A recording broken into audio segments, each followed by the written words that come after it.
بسم الله الرحمن الرحيم. ومن أحسن قولا ممن دعا إلى الله وعمل صالحا وقال إنني من المسلمين.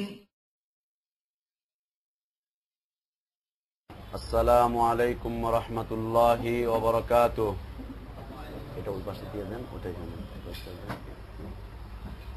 إن الحمد لله نحمده ونستعينه ونستغفره ونعوذ بالله من شرور أنفسنا ومن سيئات أعمالنا. من يهده الله فلا مضل له ومن يضلل فلا هادي له، وأشهد أن لا إله إلا الله وحده لا شريك له، وأشهد أن محمدا عبده ورسوله. يا أيها الذين آمنوا اتقوا الله حقه ولا تموتن إلا وأنتم مسلمون. يا أيها الناس اتقوا ربكم الذي خلقكم من نفس واحدة وخلق منها زوجها وبث منهما رجالا كثيرا ونساء، واتقوا الله الذي تساءلون به والأرحام إن الله كان عليكم رقيبا. يا أيها الذين آمنوا اتقوا الله قولا سديدا يصلح لكم أعمالكم ويغفر لكم ذنوبكم، ومن يطع الله ورسوله فقد فاز فوزا عظيما. أما بعد، فإن خير الحديث كتاب الله، وخير الهدي هدي محمد صلى الله عليه وسلم، وشر الأمور محدثاتها، وكل محدثة بدعة، وكل بدعة ضلالة، وكل ضلالة في النار. أعوذ بالله من الشيطان الرجيم. بسم الله الرحمن الرحيم. إن الذين يكفرون بالله ورسله ويريدون أن يفرقوا بين الله ورسله ويقولون نؤمن ببعض ونكفر ببعض ويريدون أن يتخذوا بين ذلك سبيلا أولئك هم الكافرون حقا وأعتدنا للكافرين عذابا مهينا. وقال سبحانه: إنا أوحينا إليك كما أوحينا إلى نوح والنبيين من بعده وأوحينا إلى إبراهيم. وقال سبحانه: ما كان محمد أبا أحد من رجالكم ولكن رسول الله وخاتم النبيين وكان الله بكل شيء عليما. وقال سبحانه: محمد رسول الله والذين معه أشداء على الكفار رحماء بينهم. وقال سبحانه: فلا وربك لا يؤمنون حتى يحكموك فيما شجر بينهم ثم لا يجدوا في أنفسهم حرجا مما قضيت ويسلموا تسليما.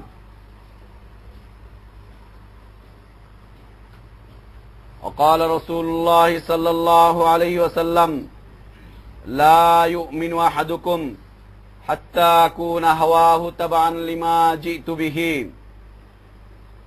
সমস্ত প্রশংসা, যাবতীয় গুণগান একমাত্র আল্লাহ সুবহানাহু ওয়া তাআলার জন্য, যিনি আমাদেরকে মুসলিম করে সৃষ্টি করেছেন, যিনি আমাদের জন্য উত্তম রিজিকের ব্যবস্থা করেছেন, যিনি আমাদেরকে মৃত্যু দান করবেন, যিনি আমাদেরকে পুনরায় হিসাব নিকাশের জন্য বিচারের কাঠগড়ায় কিয়ামতের ময়দানে দাঁড় করাবেন, সেই আল্লাহরই প্রশংসা জ্ঞাপন করছি, যে আল্লাহ আমাদেরকে অসংখ্য বক্র পথ থেকে বের করে এনে হেদায়েতের পথে পরিচালিত করেছেন। সেই আল্লাহরই শুকরিয়া জ্ঞাপন করছি, যে আল্লাহ প্রতিদিনের ন্যায় আজকেও আমাদেরকে তার দ্বীনকে জানা এবং বুঝা, বিশুদ্ধ দ্বীনের প্রতি অগ্রসর হওয়ার জন্য ইসলামী তালিমি মজলিসে বসার জন্য তৌফিক দান করেছেন। আলহামদুলিল্লাহ। অসংখ্য অগণিত সালাত ও সালাম প্রিয় নবী, প্রিয় রাসূল, প্রিয় ইমাম মুহাম্মদুর রাসূলুল্লাহ সাল্লাল্লাহু আলাইহি ওয়াসাল্লামের প্রতি আল্লাহ সুবহানাহু ওয়া তাআলা যাকে বিশ্ব মানবতার জন্য মুক্তির জন্য আল্লাহ সুবহানাহু ওয়া তাআলা যাকে কল্যাণের আধার করে বিশ্ব মানবতার জন্য মুক্তির দূত হিসাবে পাঠিয়েছিলেন, যার আদর্শের বাস্তবায়ন করা প্রত্যেক জাতি, ধর্ম, বর্ণ নির্বিশেষে সকল শ্রেণী পেশার মানুষের জন্য ফরজ করে দিয়েছেন। যদিও তারা বিভিন্ন মত, পথ, তরিকা, ইজম, মাযহাব, বিভিন্ন দিক বিদিকে ছুটাছুটি করে নিজেরাই নিজেদের উপরে জুলুম করছে, সেই আদর্শ ব্যক্তিত্ব, আদর্শ দায়ী, আদর্শ ইমাম, আদর্শ রাসূল মুহাম্মদুর রাসূলুল্লাহ সাল্লাল্লাহু আলাইহি ওয়াসাল্লামের প্রতি সালাতু সালাম।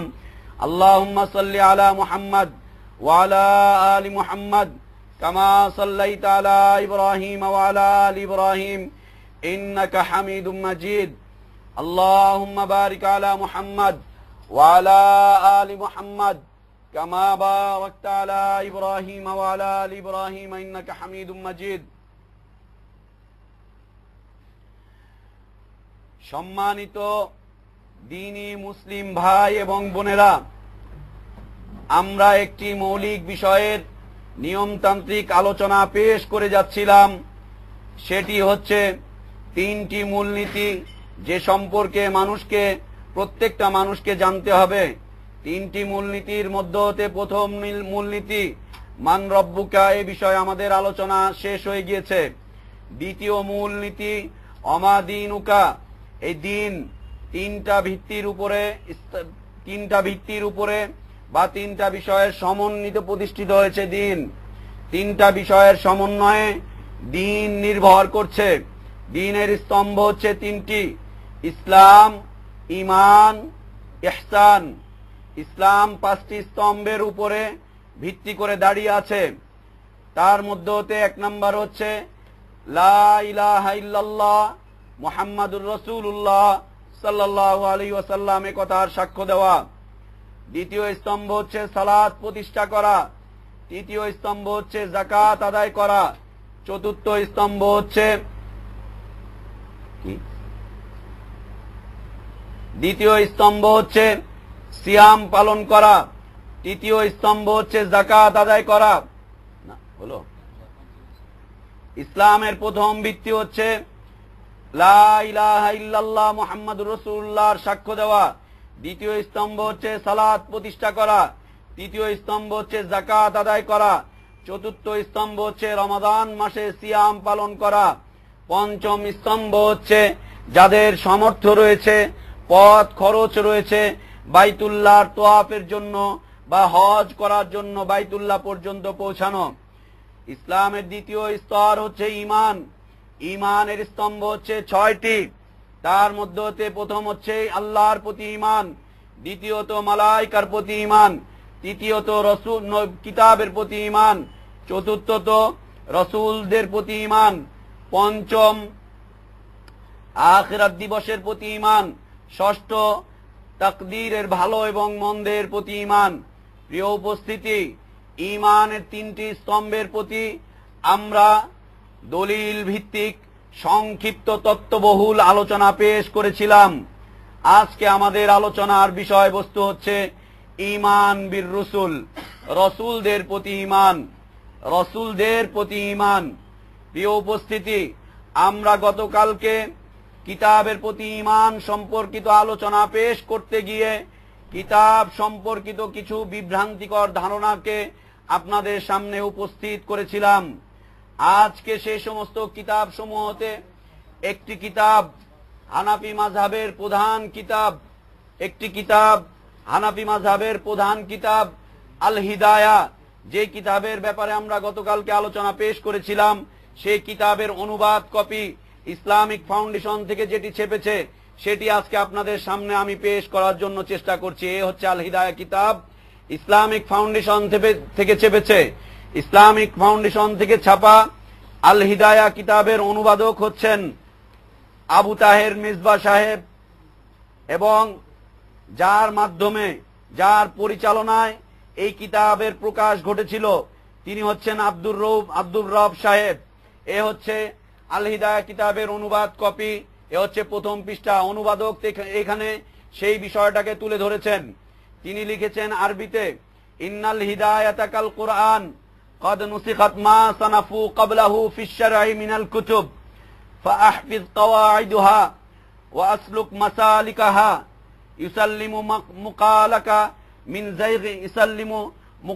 من زيغ وكذب।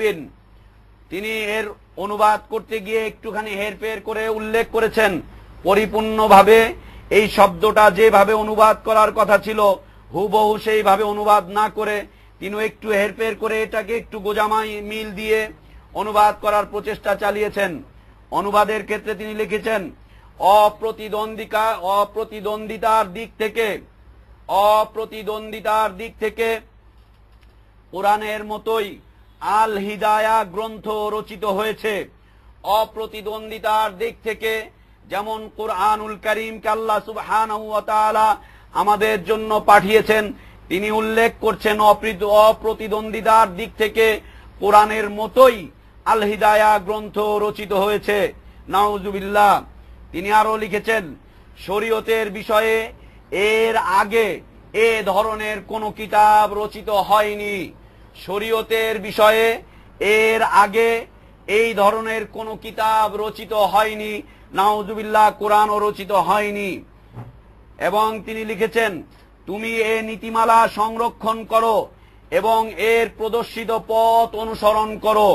এই আল হিদায়া কিতাবের নীতিমালাকে সংরক্ষণ করার জন্য তিনি আবেদন করছেন এবং বলছেন এর প্রদর্শিত পথকে অনুসরণ করো, মানে হচ্ছে আল হিদায়া কিতাবের হিদায়াতকে তোমরা অনুসরণ করো। তোমার অভিব্যক্তি, বক্রতা ও মিথ্যার স্পর্শ থেকে নিরাপদ থাকবে। প্রিয় উপস্থিতি, যেই কয়টা কথা তিনি লিখেছেন এর প্রত্যেকটি কথা কিতাবের প্রতি ঈমানের সাথে সাংঘর্ষিক, কিতাবের প্রতি ঈমানের সাথে একবারেই সাংঘর্ষিক। এই কথাগুলোকে যদি কেউ মেনে নেয় তাহলে সে আল্লাহর কিতাবের সাথে শিরক স্থাপন করবে, আল্লাহর কিতাবের সাথে সে শিরক করে ফেলবে, আল্লাহর কিতাবের সাথে সে শিরক করে ফেলবে। প্রত্যেকটা কথাকেই তিনি এখানে শিরকের সাথে সম্পৃক্ততা করেছেন। তিনি এই কিতাবকে সংরক্ষণ করতে বলেছেন, অথচ আল্লাহ সুবহানাহু ওয়া তাআলা কোরআনের বিধানকে সংরক্ষণ করার কথা বলেছেন। তিনি এই কিতাবকে হেদায়েতের পথের জন্য প্রদর্শিত পথ হিসাবে উল্লেখ করেছেন, অথচ আল্লাহ সুবহানাহু ওয়া তাআলা হেদায়েতের একমাত্র গ্রন্থ হিসাবে কোরআনুল কারীমকে উল্লেখ করেছেন। অপ্রতিদ্বন্দ্বী কিতাব হিসাবে আল্লাহ সুবহানাহু ওয়া তাআলা কোরআনুল কারীমকে উল্লেখ করেছেন, অথচ তিনি বলেছেন অপ্রতিদ্বন্দ্বিতার দিক থেকে কিতাবটি হচ্ছে কোরআনের মতোই। শরীয়তের মূল বিষয়বলীকে আল্লাহ সুবহানাহু ওয়া তাআলা কোরআনের মধ্যে মুজমাল করে একত্রিত করেছেন, অথচ তিনি বলেছেন শরীয়তের বিষয়ে এর আগে এই ধরনের কোন কিতাব রচিত হয়নি। আল্লাহ সুবহানাহু ওয়া তাআলা আমাদেরকে এই ধরনের বিভ্রান্তি থেকে হেফাজত করেন। এবং তিনি এই কিতাবকে এক বিরাট মহাসমুদ্র হিসাবে উল্লেখ করে তিনি বলেছেন যে এই মহাসমুদ্রকে একটি ক্ষুদ্র কবজায় পুরে দেওয়ার প্রয়াসের কারণে মর্ম উদ্ঘাটন অতিশয় জটিল হয়ে দাঁড়িয়েছে। অতিশয় জটিল এখান থেকে মর্মকে উদ্ঘাটন করা, এই কথাটা কোরআনুল কারীমের সেই আয়াতের সাথে সাংঘর্ষিক। আল্লাহ সুবহানাহু ওয়া তাআলা যেখানে বলেছেন সূরাতুল কাহফের শেষের দিকে, লাউ কানাল বাহরু মিদাদাল লিকালিমাতি রাব্বি লানাফিদাল বাহরু ক্বাবলা আন তানফাদা কালিমাতু রাব্বি ওয়ালাউ জিনা বিমিসলিহি মাদাদা। এই কিতাবকে আবার সম্পাদনা পরিষদের মধ্যে বাংলাদেশের অন্যতম 3 জন ব্যক্তিত্বের নাম উঠে এসেছে। অন্যতম 3 জন ব্যক্তিত্বের মধ্যে সভাপতি হিসেবে যে দায়িত্ব পালন করেছিলেন তিনি বাইতুল মুকাররমের সাবেক খতিব, যিনি মৃত্যুবরণ করেছেন, মাওলানা ওবায়দুল হক সাহেব। দ্বিতীয় ব্যক্তিত্ব সম্পাদনা পরিষদের ডক্টর কাজী দ্বীন মোহাম্মদ সাহেব। তৃতীয় ব্যক্তিত্ব হচ্ছে জনাব লুৎফুর রহমান সাহেব। প্রিয় উপস্থিতি, এই কিতাবের এমন একটা অধ্যায় পাওয়া যাবে না যেই অধ্যায়েতে কোরআন সুন্নাহ বিরোধী কথা না লেখা হয়েছে। যেই অধ্যায়ে কোরআন সুন্নাহ বিরোধী কথা না লেখা হয়েছে এমন একটা অধ্যায় খুঁজে পাওয়া যাবে না এমন একটা মাসআলা খুঁজে পাওয়া যাবে না এই কিতাবে যেখানে কোরআন সুন্নাহ বিরোধী কথা না লেখা হয়েছে। এই কিতাবের অথেন্টিকতা সম্পর্কে বা এই কিতাবের গ্রহণযোগ্যতা সম্পর্কে আনোয়ার শাহ কাশ্মীরিকে জিজ্ঞাসা করা হয়েছিল, আপনি কি বুখারীর মতো করে কোনো কিতাব রচনা করতে পারবেন? তিনি বলছিলেন, হ্যাঁ, এটা এমন কোনো বিষয় নয়, বুখারীর মতো করে একটি কিতাব আমি রচনা করতে পারবো। তারপরে তাকে আরেকটি কিতাবের কথা জিজ্ঞেস করা হয়েছে, তিনি বলছেন যে হ্যাঁ, আমি সেটাও পারবো।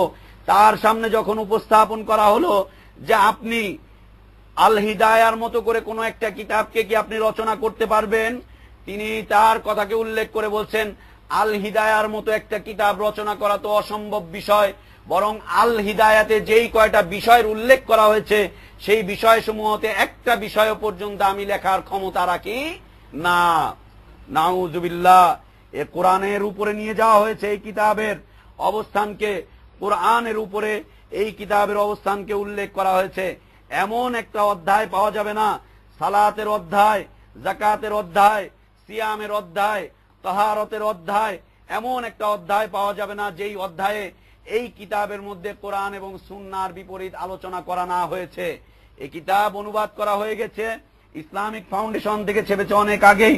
আপনারা চাইলে এই কিতাবটাকে দেখে নিতে পারেন। তবে এখান থেকে হেদায়েত গ্রহণ করার উদ্দেশ্য নয়, এটাকে বর্জন করার উদ্দেশ্যে এবং বিশুদ্ধ হেদায়েতের পথে পরিচালিত হওয়ার উদ্দেশ্যে। আল্লাহ যেন আমাদেরকে তৌফিক দান করেন, আল্লাহুম্মা আমিন। প্রিয় উপস্থিতি, আজকের আলোচনার বিষয়বস্তু হচ্ছে ঈমান বির রসুল, রসুলদের প্রতি ঈমান।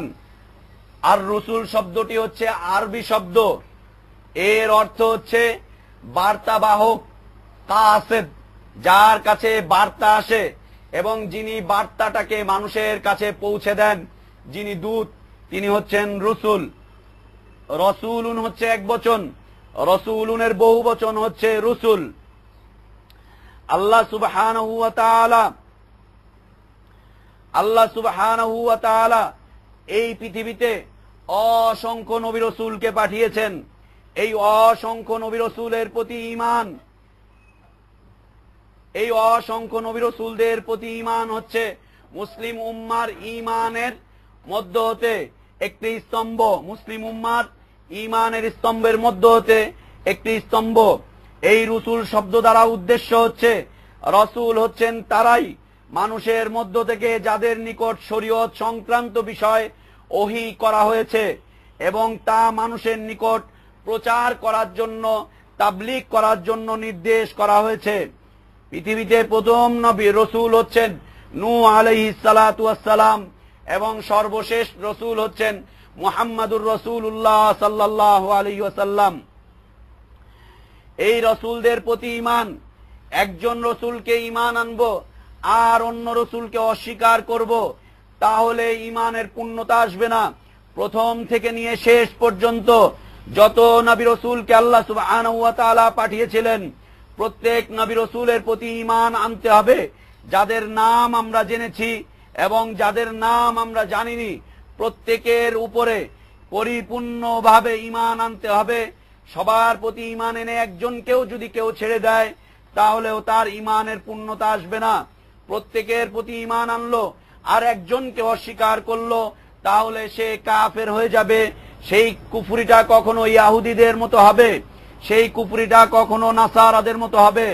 যেমন ইয়াহুদীরা সকল নবী রসুলের প্রতি ঈমান এনেছিল এবং মূসা আলাইহিস সালাতু ওয়াস সালামের প্রতিও ঈমান এনেছিল, কিন্তু ঈসা আলাইহিস সালাম এবং মুহাম্মাদুর রাসূলুল্লাহ সাল্লাল্লাহু আলাইহি ওয়াসাল্লামকে তারা অস্বীকার করেছিল। মাত্র 2 জন নবী রসুলকে অস্বীকার করেছিল এবং সকল নবী রসুলকে স্বীকার করার পরেও তাদের ঈমানের পূর্ণতা আসেনি। তাদের উপরে আল্লাহ সুবহানাহু ওয়া তাআলা লানত প্রাপ্ত, তাদের উপরে আল্লাহ সুবহানাহু ওয়া তাআলা লানত করেছেন। এবং ঈসাঈদের ঈমান, যারা ঈসা আলাইহিস সালাতু ওয়াস সালাম সহ প্রত্যেক নবী রসুলের প্রতি ঈমান এনেছিল, কিন্তু শুধু মাত্র মুহাম্মাদুর রাসূলুল্লাহ সাল্লাল্লাহু আলাইহি ওয়াসাল্লামের প্রতি ঈমান আনেনি। এই জন্য আল্লাহ সুবহানাহু ওয়া তাআলা তাদের ঈমানকেও কবুল করেননি। কিছু নবী রাসূলের প্রতি ঈমান আনবো আর কিছু নবী রাসূলের প্রতি ঈমান আনবো না, তাদেরকে ছেড়ে দিব। নবী রাসূলদের মধ্যে এই পার্থক্য সৃষ্টি করাকে আল্লাহ সুবহানাহু ওয়া তাআলা কুফর হিসাবে উল্লেখ করেছেন। কুফর হিসাবে উল্লেখ করেছেন। কিছু নবী রাসূলকে স্বীকার করা এবং কিছু নবী রাসূলকে অস্বীকার করা হচ্ছে কি? কুফরি। এবং নবী রাসূলদের মাঝে যে দাওয়াত দিয়ে আল্লাহ সুবহানাহু ওয়া তাআলা নবী রাসূলদেরকে প্রেরণ করেছিলেন, সেই নবী রাসূলদের দাওয়াতের মধ্যে পার্থক্য করাটাকেও আল্লাহ সুবহানাহু ওয়া তাআলা কুফরি হিসাবে উল্লেখ করেছেন। নবী রাসূলদের বিষয়বস্তু ছিল এক, তাদের শরীয়তের হুকুম আহকাম ছিল ভিন্ন। আমরা ইতিপূর্বে যে বিষয়টি উল্লেখ করেছিলাম ঈমানের ক্ষেত্রে, যে নবী রাসূলদের দাওয়াতের বিষয়বস্তু ছিল এক এবং নবী রাসূলদেরকে প্রেরণের উদ্দেশ্যও ছিল এক।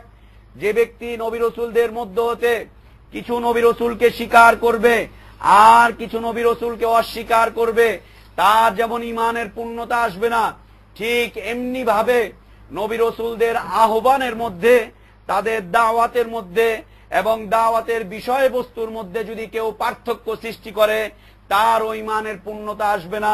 কারণ আল্লাহ সুবহানাহু ওয়া তাআলা ইরশাদ করছেন, ইন্নাল্লাযীনা ইয়াকফুরুনা বিল্লাহি ওয়া রাসূলিহি ওয়া ইউরিদুনা আন ইউফাররিকু বাইনাল্লাহি ওয়া রাসূলিহি ওয়া ইয়াকুলুনা নু'মিনু বিবা'দিন ওয়া নাকফুরু বিবা'দ ওয়া ইউরিদুনা আন ইয়াত্তাখিযু বাইনা যালিকা সাবিলা উলাইকা হুমুল কাফিরুনা হাক্কান ওয়া আ'তাদনা লিল কাফিরিনা আযাবাম মুহিনা।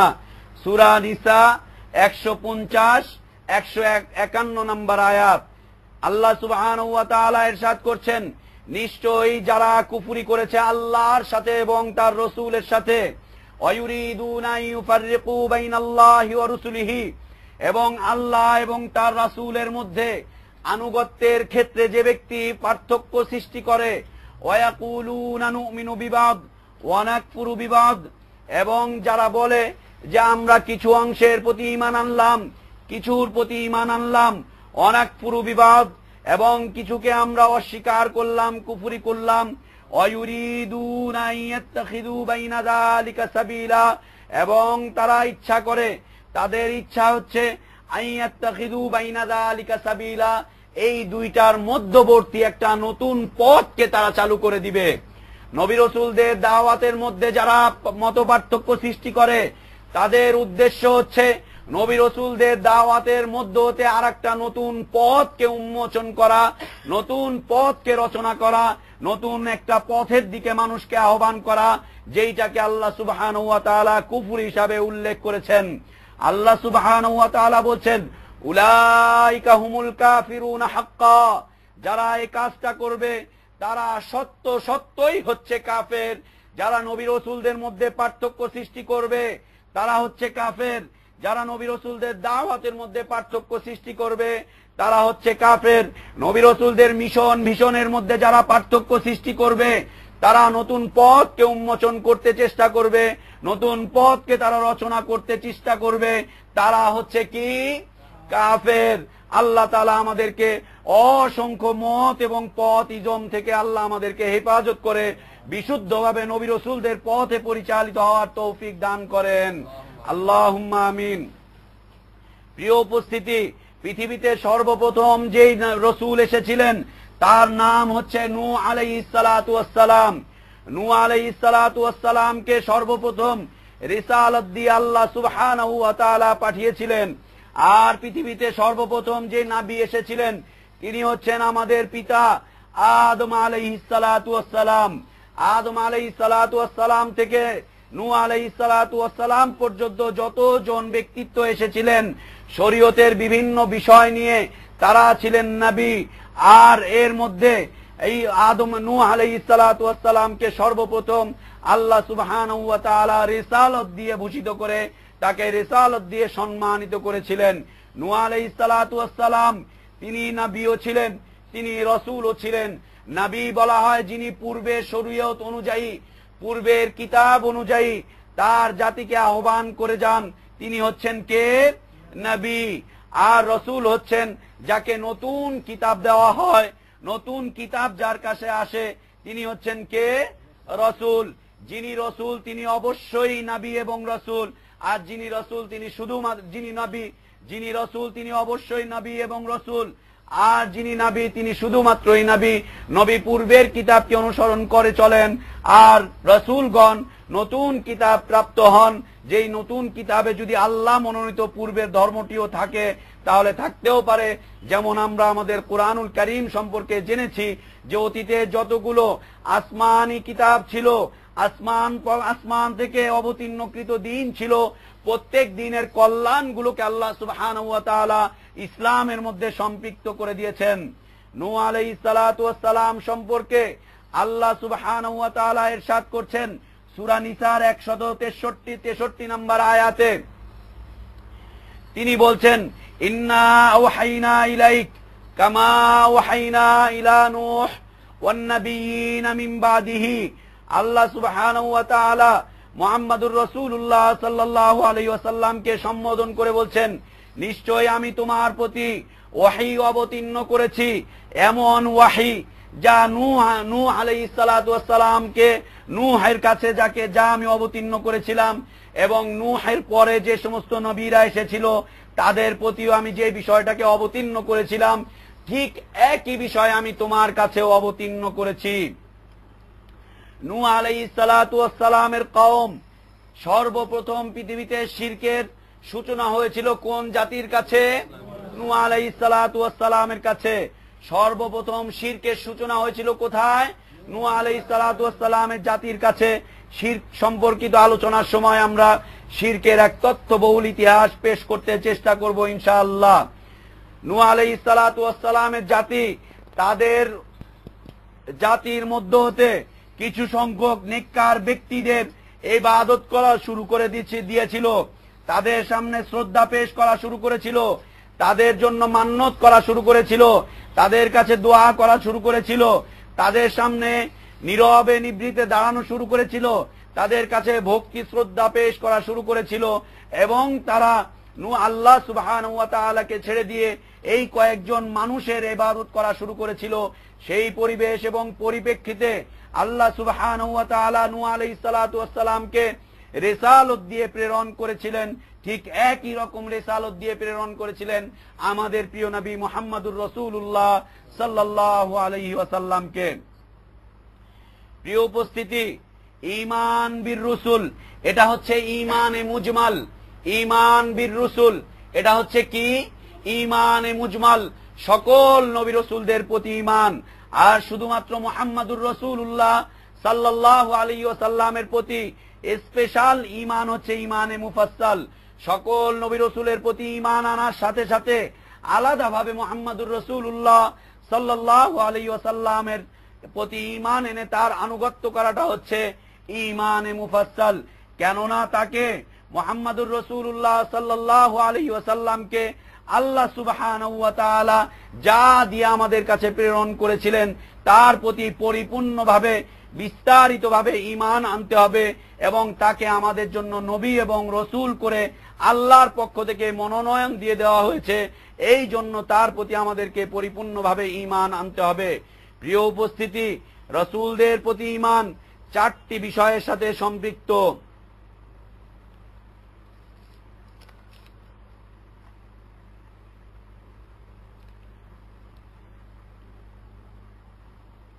চারটি বিষয়ের সাথে সম্পৃক্ত হচ্ছে রসূলদের প্রতি ঈমান। এক নাম্বার বিষয়, আল্লাহর পক্ষ থেকে তাদের প্রতি প্রেরিত, আল্লাহর পক্ষ থেকে তাদের প্রতি প্রেরিত রিসালাত সত্য, এ কথার প্রতি ঈমান আনতে হবে।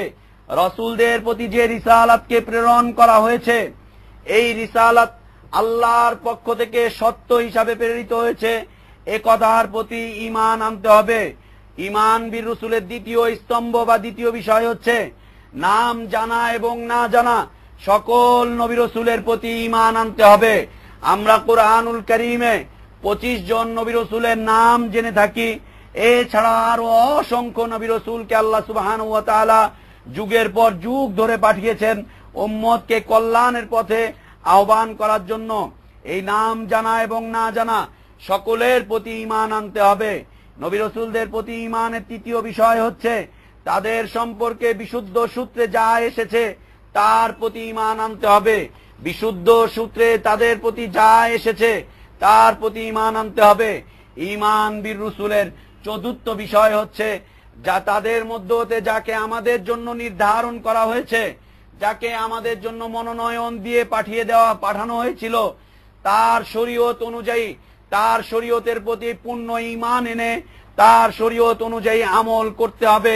এই চারটি বিষয় হচ্ছে নবী রাসূলদের প্রতি ঈমানের সাথে সম্পৃক্ত। প্রিয় উপস্থিতি, আমরা বলেছিলাম যে পৃথিবীতে সর্বপ্রথম রাসূল হচ্ছেন নূহ আলাইহিস সালাতু ওয়াস সালাম, এবং তাকে এমন রিসালাত দিয়ে পাঠানো হয়েছে যা মুহাম্মদুর রাসূলুল্লাহ সাল্লাল্লাহু আলাইহি ওয়াসাল্লাম সহ অন্যান্য রাসূলদেরকেও দিয়ে পাঠানো হয়েছিল। প্রথম রাসূলকে নূহ আলাইহিস সালাতু ওয়াস সালাম। সহিহুল বুখারীতে আনাস রাদিয়াল্লাহু আনহু থেকে বর্ণিত শাফাআতের হাদিসে বর্ণিত হয়েছে, কিয়ামতের দিন যখন ভয়াবহ পরিস্থিতিতে মানুষ ছটফট করতে থাকবে, দৌড়াদৌড়ি করতে থাকবে এবং শাফাআতের জন্য একবার এদিকে সেদিকে যেতে থাকবে, যাওয়া শুরু করবে, তখন সর্বপ্রথম তারা আমাদের পিতা আদম আলাইহিস সালাতু ওয়াস সালামের কাছে গিয়ে শাফাআতের জন্য আবেদন জানাবে। তখন তিনি তাদেরকে নিজের অপারগতার কথা বলে তিনি বলবেন যে তোমরা নূহের কাছে যাও, কারণ তিনি হচ্ছেন সর্বপ্রথম রাসূল, তোমরা নূহের কাছে যাও। আদম আলাইহিস সালাতু ওয়াস সালাম শাফাআত করতে অস্বীকৃতি জানাবেন। শাফাআত করতে গিয়ে তিনি তার দুর্বলতাকে পেশ করবেন। পৃথিবীর প্রথম ব্যক্তি, পৃথিবীর প্রথম পিতা, পৃথিবীর প্রথম নবী এবং সকল নবী রাসূলদের পিতা, সকল মানুষের পিতা আদম আলাইহিস সালাতু ওয়াস সালাম, তিনি পর্যন্ত আল্লাহর ভয়ে প্রকম্পিত হয়ে শাফাআত করতে ভয়ে ভীত হয়ে যাবেন। অথচ আমাদের পীর সাহেবরা, আমাদের গাউস কুতুবরা, আমাদের আবদাল সাহেবরা, আমাদের নেতা সাহেবরা মানুষের থেকে পয়সা পাতি নিয়ে তাদেরকে সার্টিফিকেট পর্যন্ত প্রদান করছে, জান্নাতের সার্টিফিকেট। গত কিছুদিন যাবত, কয়েক বছর যাবত বাড়িধারায় একজন ব্যক্তি তিনি আত্মপ্রকাশ করেছেন, আল্লাহর প্রতিনিধি হিসাবে এই পৃথিবীতে তাকে পাঠানো হয়েছে। দৈনিক আমার দেশে পর পর 25টি কলাম তার কাছে এসেছে, আল্লাহর পক্ষ থেকে তার কাছে মোবাইল দেওয়া হয়েছে। তিনি এখান থেকে সরাসরি আল্লাহর কলবের মোবাইলের নেটওয়ার্কে যোগাযোগ করেন, পৃথিবীর বিভিন্ন সমস্যা নিয়ে তিনি আল্লাহর সাথে কথা বলেন এবং পৃথিবীর বিভিন্ন সমস্যার সমাধানের জন্য তাকে নির্দেশ করা হয়। সে সেই নির্দেশটা নিয়ে জিবরিলকে নির্দেশ করেন। জিবরিল আলাইহিস সালাতু ওয়াস সালাম কখনো কখনো এই নির্দেশ পালন করতে গিয়ে ব্যর্থ হয়ে যান এবং তিনি যখন আল্লাহর কাছে জিবরিলের বিপরীতে তিনি যখন বিচার পেশ করেন, তখন আল্লাহ পর্যন্ত তার কাছে অপারগতা স্বীকার করে ফেলে। ইরাকে আক্রমণ চলছে, কাশ্মীরে আক্রমণ চলছে, বিভিন্ন মুসলিম জনপদগুলোতে আক্রমণ চলছে, একের পর এক আল্লাহর আযাব পৃথিবীতে আসছে। এই সমস্ত আযাব গজব নিয়ে তিনি প্রতিদিন আল্লাহর সাথে কথোপকথন করেন এবং আল্লাহ বলেন যে পৃথিবীতে শান্তি প্রতিষ্ঠা করতে আমি ব্যর্থ হয়েছি, আমার এই দায় দায়িত্ব তোমাকে দিয়ে দিচ্ছি, তুমি এই দায় দায়িত্ব পালন করো। পৃথিবীবাসীর দায় দায়িত্ব তাকে দিয়ে দেওয়া হয়েছে, তিনি এখন আল্লাহর দায় দায়িত্ব এখানে বসে পালন করছেন। কখনো কখনো তিনি এখানে থাকেন, কখনো কখনো তিনি আরশে পৌঁছে যান, কখনো কখনো তিনি এখানে থেকেই মালাইকাদেরকে নির্দেশ করেন, কখনো কখনো তিনি আল্লাহ হয়ে সেখানে গিয়ে মালাইকাদেরকে নির্দেশ করেন। এবং তিনি মুসলিম উম্মার কাছে আবেদন জানিয়েছেন তার এই দায় দায়িত্ব সম্পর্কে তাকে সহায়তা করার জন্য, তার প্রতি ঈমান আনার জন্য, যেভাবে আল্লাহর প্রতি এবং রসুলের প্রতি ঈমান আনা হয়। নাউজুবিল্লাহ, এ হচ্ছে মুসলিম উম্মার অবস্থা। একের পর এক আমাদের সামনে এই ধরনের দাজ্জাল গুলো চলে আসছে। আল্লাহ রসুল সাল্লাল্লাহু আলাইহি ওয়াসাল্লাম বলেছেন পৃথিবীতে 30 জন দাজ্জাল আসবে যারা মিথ্যা কথা বলবে। 30 জন নবী রসুল নবীর দাবি করে আসবে। সালাসুনা দাজ্জালুনা কাযাবুনা, 30 জন দাজ্জাল আসবে যারা মিথ্যাবাদী। তার মধ্যে হতে অন্যতম প্রধান ব্যক্তি হচ্ছে এই। আমার দেশ পত্রিকার তীব্র নিন্দা করছি আজকের এই মাহফিলের মাধ্যমে, এই আলোচনার মাধ্যমে। আমার দেশ পত্রিকার মালিকগুলো হচ্ছেন মুসলিম, তারা তাদের পত্রিকাতে ইসলামী কলাম রাখেন, তারা সিয়ামের কথা বলেন, তারা যাকাতের কথা বলেন, তারা মুসলিমদের কথা বলেন, এবং আমার দেশ পত্রিকার যিনি মালিক তিনি হচ্ছেন জাতীয়তাবাদী আদর্শে বিশ্বাসী। এই জাতীয়তাবাদী আদর্শের সাথে মুসলিম উম্মার এক শ্রেণীর আলেম ওলামা তথা কথিত ইসলামী বুদ্ধিজীবীদেরকে তারা মিলিয়ে নিয়েছেন। এই ইসলামী বুদ্ধিজীবীদের কাছে এখন আমার দেশ পত্রিকা হচ্ছে প্রিয় পত্রিকা। সেই আমার দেশ পত্রিকার দীর্ঘ 1 পৃষ্ঠাব্যাপী প্রায় 25টি কলাম নিয়মিতভাবে ছেপে এসেছে আল্লাহর বিরুদ্ধে, তার রসুলদের বিরুদ্ধে, তারপরে কোরআনের বিরুদ্ধে, তারপরে হচ্ছে মালাইকাতের বিরুদ্ধে। একের পর এক তিনি এইভাবে বিভিন্ন ধরনের মন্তব্য করে আল্লাহর তাওহীদের প্রতি কটাক্ষ উচ্চারণ করেছে। অথচ মুসলিম উম্মার রক্ত এখন হিমশীতল হয়ে গিয়েছে, মুসলিম উম্মার রক্ত আজকে ফ্রিজ হয়ে গিয়েছে, বরফ হয়ে গিয়েছে মুসলিম উম্মার রক্ত। আজকে পর্যন্ত তার প্রতি বিভিন্নভাবে যে প্রতিবাদ করা উচিত ছিল, তাকে আইনের হাতে সোপর্দ করা উচিত ছিল, তার বিরুদ্ধে মামলা করে তাকে ফাঁসির কাস্টে ঝুলানো উচিত ছিল। আমাদের শাসকবর্গ এই বিষয় থেকে সম্পূর্ণরূপে নিজেদেরকে মুক্ত করে নিয়েছেন এবং মুসলিম উম্মা পর্যন্ত যেইভাবে তার প্রতিবাদ করা উচিত ছিল সেইভাবে কোনো প্রতিবাদ করতে তারা ব্যর্থ হয়েছেন।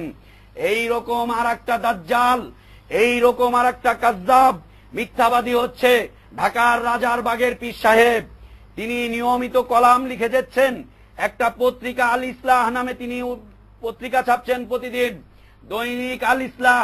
এই পত্রিকায় প্রতিদিন আল্লাহর বিরুদ্ধে লেখা হচ্ছে, রাসূলদের বিরুদ্ধে লেখা হচ্ছে, কোরআনের বিরুদ্ধে লেখা হচ্ছে এবং মালাইকাদের বিরুদ্ধে প্রতিদিন লেখা হচ্ছে। তিনি নিয়মতান্ত্রিক ভাবে লিখে যাচ্ছেন এবং তিনি নিজেকে অন্যতম মুজাদ্দিদ, অন্যতম ইমাম, অন্যতম সংস্কারক হিসেবে তার কিতাবে উল্লেখ করেছেন এবং তিনি নতুন করে একটি তাফসীরের কিতাব লিখেছেন। চুপ করো, কথা শোনো। তিনি নতুন করে একটি তাফসীরের কিতাব লিখেছেন, যেই তাফসীরের কিতাবটাকে সম্পাদনা করার জন্য তিনি আল্লাহর কাছে পাঠিয়েছেন। আল্লাহ সেই কিতাব সম্পাদনা করে আবার তার কাছে পাঠাবে, তারপরে সেই কিতাবকে ছাপবে। কারণ নতুন করে কোরআনের মতো আর একটা কোরআন তিনি রচনা করার চেষ্টা করছেন। তিনি বলছেন সম্পাদনার জন্য আল্লাহর কাছে পাঠিয়েছি, সম্পাদনা ওখান থেকে হয়ে আসবে, তবেই তো এই কিতাবটি অথেন্টিক হবে। এই অথেন্টিক কিতাবটাকে তিনি তার উম্মতের কাছে প্রচার করে যাবে।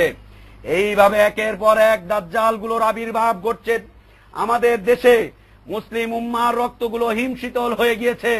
আল্লাহর কাছে আমরা ফরিয়াদ জানাচ্ছি, আল্লাহ তুমি আমাদেরকে আবার কুওয়াত দাও, আল্লাহ তুমি আমাদেরকে আবার শক্তি দাও, আল্লাহ তুমি আমাদেরকে ঈমানে কুওয়াত আবার ফিরিয়ে দাও, আমরা যাতে করে এই সমস্ত শয়তানগুলোকে একটার পর একটা এই পৃথিবী থেকে নিশ্চিহ্ন করে দিতে পারি। আল্লাহ তুমি আমাদেরকে সেই ক্ষমতা আবার ফিরিয়ে দাও, আল্লাহ তুমি আমাদেরকে সেই ঈমান আবার ফিরিয়ে দাও, সেই শরীয়তের দিকে আমাদেরকে প্রত্যাবর্তন করার তৌফিক আমাদেরকে তুমি দান করো আল্লাহ। প্রিয় উপস্থিতি, মুহাম্মদুর রাসূলুল্লাহ সাল্লাল্লাহু আলাইহি ওয়াসাল্লাম হচ্ছেন সবার শেষ নবী, সর্বশেষ নবী এবং সর্বশেষ রাসূল হচ্ছেন মুহাম্মদুর রাসূলুল্লাহ সাল্লাল্লাহু আলাইহি ওয়াসাল্লাম। তারপরে আর কোন নবী রাসূল আসবে না। সূরা আহজাবের 40 নম্বর আয়াতে আল্লাহ সুবহানাহু ওয়া তাআলা ইরশাদ করেছেন, মা কানা মুহাম্মাদুন আবা আহাদিম মির রিজালিকুম ওয়ালাকিন রাসূলুল্লাহ ওয়া খাতামান নাবিয়্যিন ওয়া কানা আল্লাহু বিকুল্লি শাইইন আলিমা। মুহাম্মাদুর রাসূলুল্লাহ তোমাদের মধ্যে কোন পুরুষের পিতা ছিলেন না, বাবা আহাদিম মির রিজালিকুম তোমাদের মধ্যে কোন পুরুষের পিতা নন, ওয়া খাতামান নাবিয়্যিন এবং তিনি হচ্ছেন সর্বশেষ নবী, ওয়া কানা আল্লাহু বিকুল্লি শাইইন আলিমা আল্লাহ সর্ববিষয়ে সবচাইতে বেশি জানেন। প্রিয় উপস্থিতি, আমাদের এই রাসূলের রিসালাতের প্রতি একের পর এক প্রতি বছর আক্রমণ চলে আসছে। আন্তর্জাতিক আক্রমণ, জাতীয় আক্রমণ, বিজাতীয় আক্রমণ, এলাকা ভিত্তিক আক্রমণ। গত কিছুদিন আগে মানিকগঞ্জের এক হিন্দু ব্যক্তি সে রাসূল সাল্লাল্লাহু আলাইহি ওয়াসাল্লামের উপরে অশালীন বক্তব্য পেশ করেছিল, যাকে আইনের কাছে সোপর্দ করা হয়েছিল। অত্যন্ত দুঃখজনক সত্য, এই দেশে কোনো অপরাধীদের বিচার হয় না, ফৌজদারি আদালতে কোনো অপরাধীর বিচার হয় না। এমনকি ধর্মীয় বিষয়ে যারা কটূক্তি করে, রিসালাত দাবি করে, তাদের পর্যন্ত বিচার হয় না। বিভিন্ন ধরনের আন্তর্জাতিক সম্প্রদায়, বিভিন্ন ধরনের এনজিও গোষ্ঠী এদের সপক্ষে আন্দোলন করে, এদের সপক্ষে কাজ করে। এই বদমাইশকে কয়েকদিনের মধ্যেই হাইকোর্ট থেকে আবার সম্পূর্ণরূপে খালাস দেওয়া হয়েছে। আমরা রমজানের কয়েকদিন আগে পত্রিকার মাধ্যমে জানতে পেরেছি ঢাকার ধানমন্ডিতে একটা স্কুলের একজন শিক্ষক, হিন্দু শিক্ষক, সে পর্যন্ত রাসূল সাল্লাল্লাহু আলাইহি ওয়াসাল্লামের প্রতি কটাক্ষ করে গিয়েছিল। হে অমুসলিম সম্প্রদায়, তোমাদেরকে জানিয়ে দিতে চাই, আমরা কোনো বিজাতীয়, আমরা কোনো জাতীয় রসুলের অনুসরণ করি না, আমরা কোনো অঞ্চলের রসুলের অনুসরণ করি না, আমরা কোনো দেশের রসুলের অনুসরণ করি না। আমাদের রসুল হচ্ছেন আলামী। আমাদের রসুলকে আল্লাহ সুবহানাহু ওয়া তাআলা পাঠিয়েছেন সারা পৃথিবীর জন্য রহমাতুল লিল আলামিন করে। পশ্চিমাদের দেশ থেকে একের পর এক আক্রমণ আসছে, অথচ তোমাদেরকে আমরা বলতে চাই, ও পশ্চিমারা, আমরা পূর্ব থেকে তোমাদের এই বিষয়ের প্রতিবাদ করছি। আমরা পূর্ব থেকে তোমাদেরকে জানিয়ে দিচ্ছি, আল্লাহর রসুলের রিসালাতকে সংরক্ষণ করার জন্য বাংলার মুসলিমরা আবার দাঁড়াচ্ছে ইনশাআল্লাহ। প্রত্যেকটা আক্রমণের তীব্র জবাব এ জাতি দিবে ইনশাআল্লাহ। তোমরা একের পর এক আক্রমণ করতে পারো, কিন্তু তোমাদের মনীষীরা পর্যন্ত তো আমাদের রসুলকে সম্বোধন করে পৃথিবীর সেরা ব্যক্তিত্ব হিসাবে উল্লেখ করেছে। তোমরা তোমাদের কিতাবাদিগুলো পড়ো, হিন্দুদের কিতাবাদি পর্যন্ত রসুলের রিসালাতকে স্বীকার করেছে, খ্রিস্টানদের কিতাবাদি পর্যন্ত রসুলের রিসালাতকে স্বীকার করেছে, ইহুদিদের কিতাব পর্যন্ত রসুলের রিসালাতকে স্বীকার করেছে, এবং তোমাদের বড় বড় মনীষীরা পর্যন্ত রসুলের রিসালাতকে স্বীকার করে নিয়ে পৃথিবীর সেরা ব্যক্তিত্ব হিসাবে উল্লেখ করেছে। ও আমার জাতি, আমরা উল্লেখ করতে চাই, আমরা কোনো দেশের মানুষ নই, আমরা কোনো অঞ্চলের মানুষ নই, আমরা কোনো বিজাতীয় মানুষ নই, আমরা সারা পৃথিবীতে হচ্ছে মুসলিম। আমরা রসুলের আদর্শকে আমাদের বুকের মধ্যে ধারণ করে বেঁচে থাকতে চাই। হে অমুসলিম সম্প্রদায়, একের পর এক তোমরা আক্রমণ করতে পারো, কিন্তু পৃথিবীতেই তোমাদের এই আক্রমণের জবাব আল্লাহ সুবহানাহু ওয়া তাআলা দিয়ে দিবেন। যেভাবে তোমরা একের পর এক ইসলামের প্রতি আক্রমণ করেছো, আল্লাহ সুবহানাহু ওয়া তাআলা তোমাদেরকে তার শাস্তিও পৃথিবীতে দিয়েছেন। কাউকে জুতা পেটা করে পৃথিবী থেকে বিদায় করেছেন, কাউকে অগ্নিতে ভস্মীভূত করে আল্লাহ সুবহানাহু ওয়া তাআলা পৃথিবী থেকে বিদায় করেছেন, কাউকে পাথরের আযাব দিয়ে পৃথিবী থেকে বিদায় করেছেন, কাউকে মাটিতে ধসি দিয়ে পৃথিবী থেকে বিদায় করেছেন, কাউকে পানিতে ডুবিয়ে দিয়ে পৃথিবী থেকে বিদায় করেছেন। তোমাদেরকেও আল্লাহ তাআলা বিদায় করে দিবেন ইনশাআল্লাহ। অপেক্ষায় থাকো, পাপাচারীরা পাপ কার্য থেকে ফিরে আসো, ইসলামের আহ্বানগুলোকে বুঝতে চেষ্টা করো, আল্লাহ রসুলের রিসালাতকে বুঝতে চেষ্টা করো। তোমাদের জীবনগুলো সুন্দর হয়ে যাবে, তোমাদের থেকে অশান্তি দূর হয়ে যাবে, তোমরা শান্তির পথে পরিচালিত হতে পারবে। আমরা তোমাদের হেদায়েতের জন্য দোয়া করছি, আমরা তোমাদের কল্যাণের জন্য দোয়া করছি।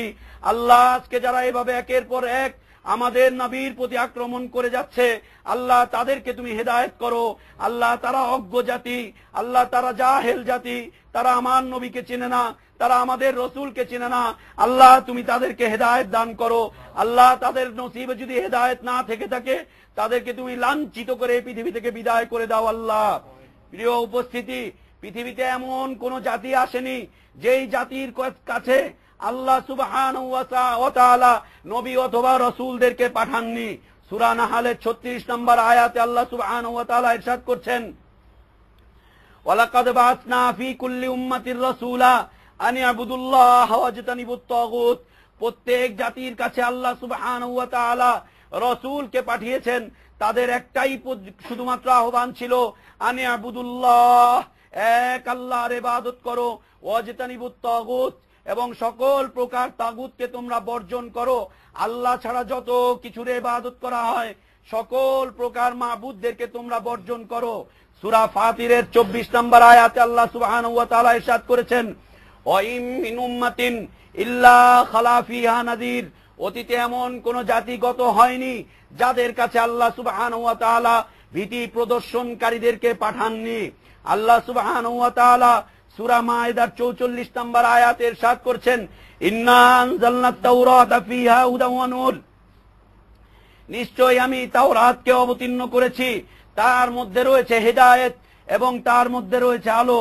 ইয়াহকুমু বিহান নাবিয়্যুন আল্লাযীনা আসলামু লিল্লাযীনা হাদু।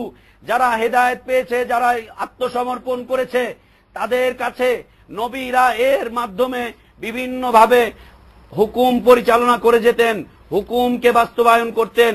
মুহাম্মাদুর রাসূলুল্লাহ সাল্লাল্লাহু আলাইহি ওয়াসাল্লাম সম্পর্কে আল্লাহ সুবহানাহু ওয়া তাআলা ইরশাদ করেছেন, কুল লা আমলিকু লিনাফসি নাফআন ওয়ালা দাররান ইল্লা মা শাআল্লাহ ওয়ালাউ কুনতু আ'লামুল গায়ব লাস্তাকসারতু মিনাল খায়র ওয়া মা মাসসানিয়াস সু ইন আনা ইল্লা নাযীরুন ওয়া বাশীরুল লিকাওমিন ইউকিনুন। নবী রাসূলরা গায়েবের মালিক নন। নবী রাসূলরা ব্যক্তিগতভাবে তারাও কোনো প্রকার ওহীর মালিক নন। তারা নিজেরা কোনো শরীয়ত প্রণয়ন করেন না, তারা কোনো কল্যাণও করতে পারেন না, তারা কোনো অকল্যাণও করতে পারেন না। আল্লাহ সুবহানাহু ওয়া তাআলা মুহাম্মাদুর রাসূলুল্লাহ সাল্লাল্লাহু আলাইহি ওয়াসাল্লামকে আদেশ করছেন, বলছেন, নবী তুমি বলে দাও, লা আমলিকু লিনাফসি নাফআন ওয়ালা দাররা, আমি আমার নিজের জন্য কোনো প্রকার কল্যাণ এবং অকল্যাণের মালিক নই। ওয়ালাউ কুনতু আ'লামুল গায়ব, আমি কোনো গায়েবের সংবাদও জানি না। ওয়ালাউ কুনতু আ'লামুল গায়ব, আমি কোনো গায়েবের সংবাদ জানি না, অদৃশ্যের কোনো সংবাদ আমি জানি না। যতটুকু আমার কাছে পৌঁছানো হয় শুধুমাত্র ততটুকুই আমি বলে থাকি, এর চাইতে বেশি আমি জানি না। সূরা আরাফ 188 নম্বর আয়াত। এবং তাকে বলতে বলছেন, ওয়ালাউ কুনতু আ'লামুল গায়ব লাস্তাকসারতু মিনাল খায়র, আমি যদি গায়েব জানতাম তাহলে সকল প্রকার কল্যাণকে আমি নিজের জন্য নিবদ্ধ করতাম। ওমা মাসসানিয়াস সু, আমাকে কোনো প্রকার অকল্যাণ গ্রাস করত না। সূরা জিনের 21 এবং 22 নম্বর আয়াতে আল্লাহ সুবহানাহু ওয়া তাআলা নবী সাল্লাল্লাহু আলাইহি ওয়াসাল্লামকে এই ঘোষণা করতে বলছেন, নবী তুমি বলে দাও, ইন্নী লা আমলিকু লাকুম দাররান ওয়ালা রাশাদা, আমি কোনো কল্যাণ এবং অকল্যাণের মালিক নই। কোনো প্রকার কল্যাণ আমি নিজের জন্য নিজে সাধন করতে পারি না এবং কোনো অকল্যাণও আমি পৌঁছাতে পারি না। তারপরে 22 নম্বর আয়াতে আল্লাহ সুবহানাহু ওয়া তাআলা ইরশাদ করছেন, কুল ইন্নী লা ইউজিরানি মিনাল্লাহি আহাদ ওয়া লান নাজিদা মিন দুনিহি মুলতাহাদা, তিনি বলছেন আল্লাহ ছাড়া অন্য কেউ আমাকে কোনো প্রকার অকল্যাণ থেকে মুক্তি দিতে পারে না। সাধারণ মানবীয় বৈশিষ্ট্য নবী রাসূলদের মাঝেও বিদ্যমান ছিল। আমাদের মাঝে যেমন সাধারণ মানবীয় বৈশিষ্ট্য রয়েছে, আমাদের মাঝে যেমন খাওয়া পড়া, অসুস্থ হয়ে যাওয়া, ভুলে যাওয়া, এই সমস্ত মানবীয় গুণাবলী যেমন মানুষদের মধ্যে রয়েছে, নবী রাসূলদের মধ্যে ঠিক একই রকম মানবীয় গুণাবলী ছিল। তারাও অসুস্থ হতেন, তারাও মৃত্যুবরণ করেছেন, তারা খাদ্য গ্রহণ করতেন, তারা বিয়ে শাদী করতেন, দুনিয়ার প্রয়োজনে তারা কাজ করতেন, তারা ভুলে যেতেন। যেমন ইব্রাহিম আলাইহিস সালাতু ওয়াস সালাম সম্পর্কে আল্লাহ সুবহানাহু ওয়া তাআলা কুরআনুল কারীমে তার গুণ হিসাবে উল্লেখ করেছেন, তার গুণাগুণকে বর্ণনা করেছেন। সূরাতুশ শূরা তিনি বলছেন, ওয়াল্লাযী হুয়া ইউত'ইমুনি ওয়া ইয়াসকিন, আল্লাহ হচ্ছেন তিনি যিনি আমাকে খাদ্য দান করেন, যিনি আমাকে পানীয় দান করেন।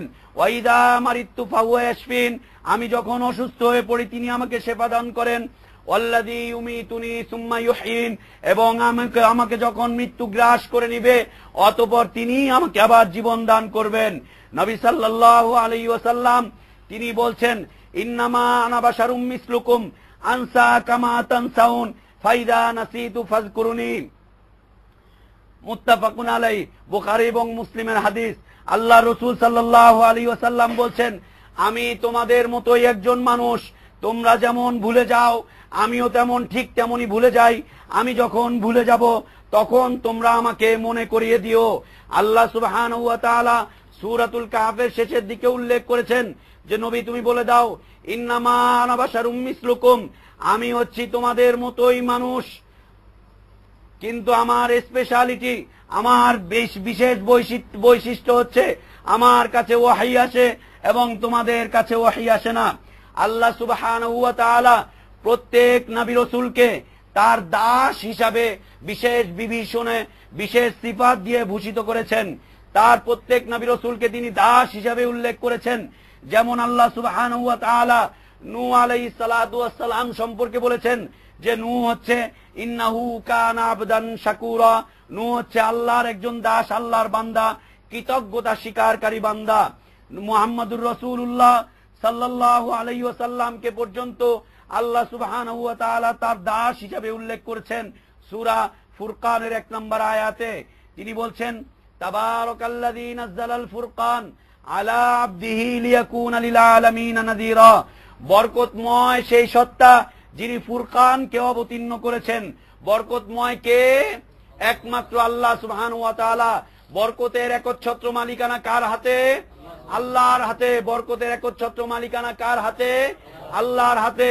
কোন পীর বরকতময় নয়, কোন মুর্শিদ বরকতময় নয়, কোন হুজুর বরকতময় নয়, কোন গাউস আবদাল বরকতময় নয়, কোন ইমাম বরকতময় নয়।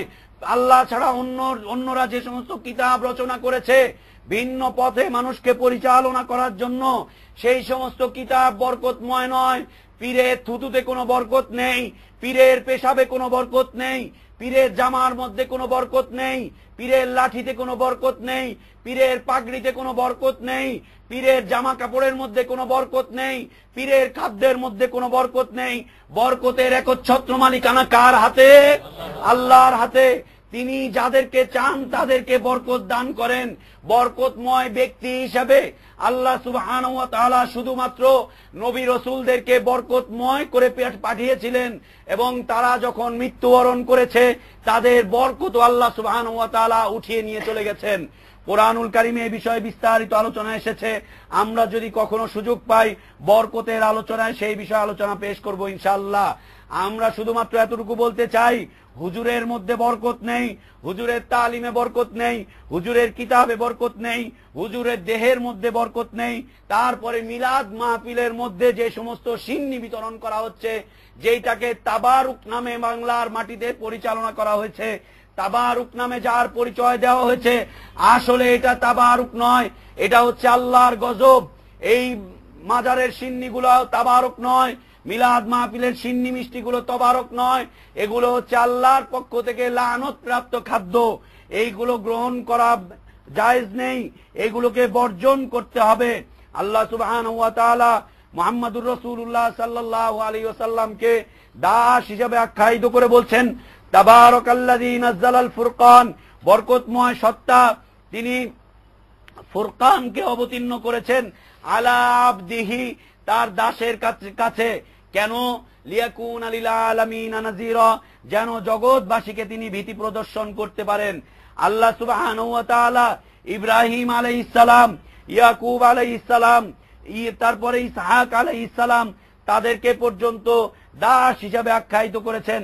তিনি বলছেন, ওয়াযকুর আবদানা ইব্রাহিম ওয়া ইসহাক ওয়া ইয়াকুব উলিল আইদি ওয়াল আবসার ইন্না আখলাসনাহুম বিখালিসাতিন যিকরাদ-দার। সূরা সাদ 45, 46, 47 নম্বর আয়াত। তিনি বলছেন, তোমরা স্মরণ করো আমার বান্দাদেরকে, বান্দাদের মধ্যে হতে ইব্রাহিম, ইসহাক এবং ইয়াকুব, যারা ছিল উলিল আইদি ওয়াল আবসার, চক্ষুষ্মান ব্যক্তি। আল্লাহ সুবহানাহু ওয়া তাআলা ঈসা আলাইহিস সালাতু ওয়াস সালামকে পর্যন্ত তার দাস হিসাবে উল্লেখ করেছেন সূরা যুখরুফের 59 নম্বর আয়াতে। তিনি বলছেন, ইন হুয়া ইল্লা আবদুন আনামনা আলাইহি ওয়া জাআলনাহু মাসালাল লিবানি ইসরাঈল।